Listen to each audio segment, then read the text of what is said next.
Hi, and it's Clare Maxfield here from Image Innovators, and this week's business tip is about the value of a good story.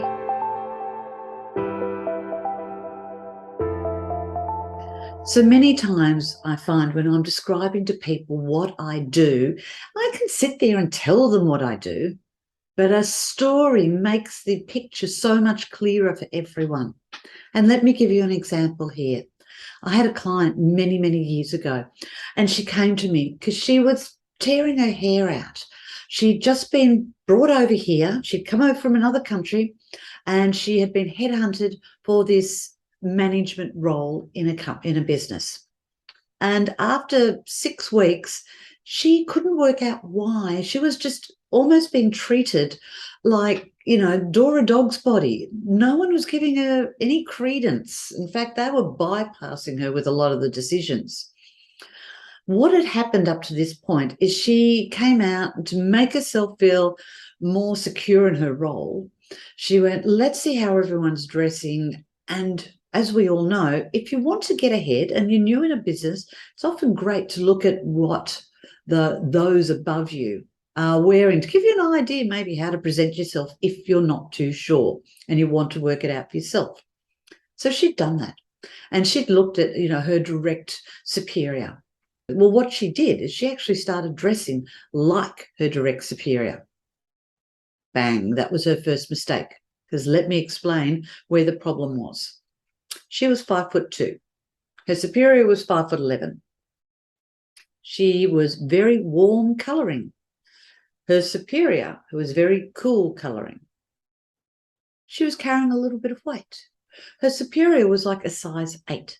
So we have two completely different women here, and the end result was she just did not look like she was had any idea what she was doing, because she was dressing like, excuse the phrase, a dog's breakfast.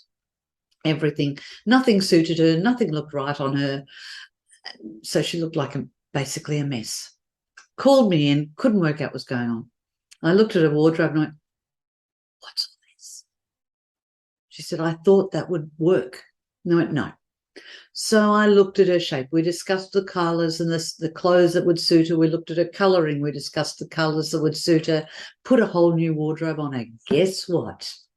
Within 3 weeks of changing her appearance, all of a sudden, people were responding to her again. People were asking her questions again. And she'd gone from being all but ignored to actually being listened to for the role that she'd been employed in.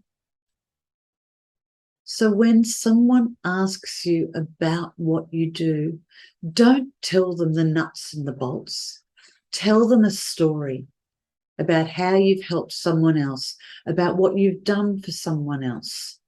Because 9 times out of 10, they will be able to put themselves in the story and go, oh, I need that as well.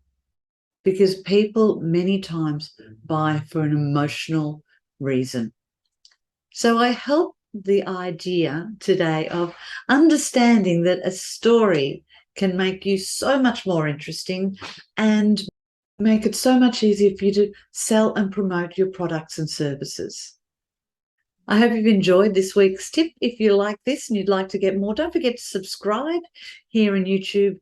It's Clare Maxfield here from Image Innovators. We have tools, training and resources for image consultants all around the globe.